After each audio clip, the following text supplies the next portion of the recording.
Ian and I took a boat ride in London down the River Thames from Westminster Bridge to Kew Pier. In this video, I will show you the highlights of this very pleasant boat journey, along with a brief peek at Kew Gardens as well. We took this river ride in mid-May of 2025, and the weather was rather perfect. Sunny, breezy, not too hot and not too chilly. You start the ride by boarding a boat right at Westminster Bridge. There are several boat companies to choose from. The one we rode with was Thames River Boats. The boat departs across from the London Eye and London Town Hall, and not far from Parliament, the Elizabeth Tower, and the famous Big Ben clock face. This is an area well known to most tourists to London. At the start of the cruise, the boat captain doubles as a tour guide and shares interesting information about many of the sites we pass on our trip to Kew. Just down the river from the Union flag flying over the Parliament Tower, you see on the other side of the river the St. George's flag of England flying over a tower which is part of Lambeth Palace, the London home of the Archbishop of Canterbury. This building complex is home to MI5, the British Security Service, which is responsible for domestic counterintelligence. And here is the MI6 headquarters, the British Secret Intelligence Service, or International Spy Agency. I had to capture the amazing statues of this bridge as we passed under, including the Grim Reaper. Tell me which bridge this is if you know. I forgot to film that part. This building here was allegedly once home to Lord Snowdon, the infamous photographer husband of Princess Margaret. Next, we get a glimpse of the American Embassy from the river. This is a building we have walked past many times. It has interesting architecture, designed both for beauty and protection against terrorist attacks. The next building of note is Battersea Power Station, another place that we have visited a few times because it is full of interesting shops and restaurants after its extensive refurbishment. When it was built, it was the largest brick building in the world. Ian likes to note that it was also famous for being the backdrop to the Pink Floyd Animals album from 1977. This lovely bridge is Chelsea Bridge, connecting Chelsea on one side to Battersea Park on the other. This is the historic St. Mary's Church, where Benedict Arnold is buried. Of course, he is a notable figure from the American Revolutionary War. If you are American, you probably remember him as a traitor. If you are British, you might consider him a hero. Like many high-rises along the Thames, this building is full of luxury housing. It has been home to such celebrities as Michael Caine and Robbie Williams. This boat was among one of the little ships used in the Dunkirk rescue mission of World War II. Here is Putney Road Bridge, and right beyond it is where the Cambridge versus Oxford University boat races have their starting line. We enjoyed seeing lots of rowers out on the river during our boat ride to and from Kew. Along this bit of shoreline are a lot of rowing club buildings. You will see loads of birds here along the Thames, and they enjoy eating from the over 100 species of fish in the river, which is now one of the cleanest in Europe. This building is home to the Fulham Football Club, which plays here. It is called Craven Cottage and is the oldest football stadium in London, with a very picturesque location here on the bank of the Thames. I found it fascinating to learn that the Thames is a tidal river and can vary 7 meters in depth from high to low tide. On our trip to Kew, we were at low tide and the river was very low. This lovely building is now full of expensive flats, but per the sign on the side of it, it used to be the Harrods Furniture Depository, a warehouse that held large furniture items from the world-famous Harrods department store.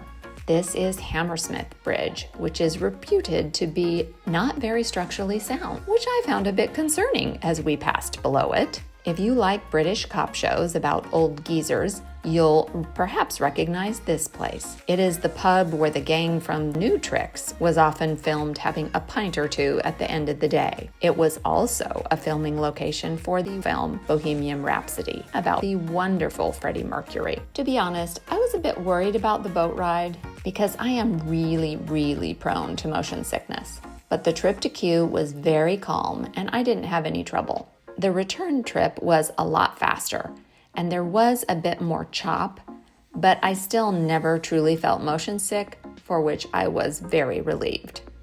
This wooden post is the marker which designates the finish line of the Oxford versus Cambridge boat races. And next to it, you can see where the boats come out of the water. And now we are passing under Chiswick Bridge. We are almost to Kew Gardens, and there are supposed to be seals that live in the river around here.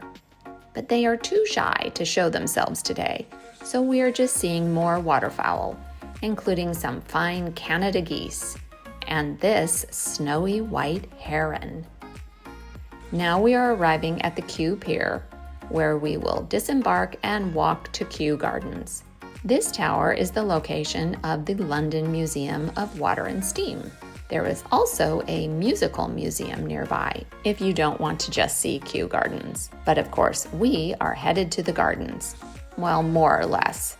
I was having a mad craving for an acai bowl, but that was not readily available. So we made our way to the garden entrance. We found the nearest cafe and ate this garden fresh concoction, which was something like a cauliflower steak with woodland mushrooms, crispy polenta, and some creative herby sauce. It was nice, but Ian and I shared it with a promise to find cake at some point before leaving the gardens and heading back. Ian was delighted to tour Kew Gardens as he is such a massive fan of plants and trees. We especially enjoyed the greenhouses on our visit. We saw a stunning assortment of tropical plants and flowers here in the Temperate House, including some old favorites, as well as plenty of strange-looking plants which were new to us, and some lovely water features as well. In honor of my Dutch kiwi friend Anita, I had to capture a couple photos of the kiwi fruit plant, which I did not know is actually a Chinese gooseberry. What we loved most of all were the great views we got in two locations: the mezzanine walkway around the ceiling of the Temperate House and the treetop walk. This is the spiral staircase up to the treetop walk, looking down on the trees from above. The treetop walk is really fun. We can look back at the Temperate House, world's greatest glass house, where we were earlier. Ian's enjoying looking down on all the treetops. We've been on a treetop walk in Westinbert Arboretum, but it is not as high as this one, so this one's pretty cool.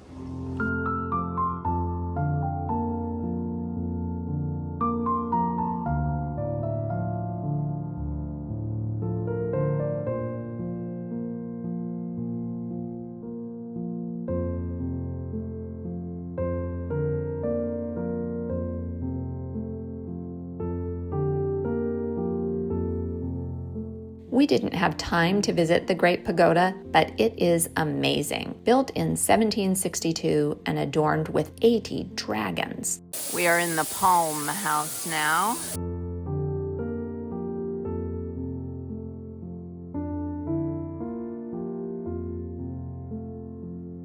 Here are a few final images of our visit to Kew Gardens, a place we really enjoyed and would love to visit again to see all the things we missed on this trip.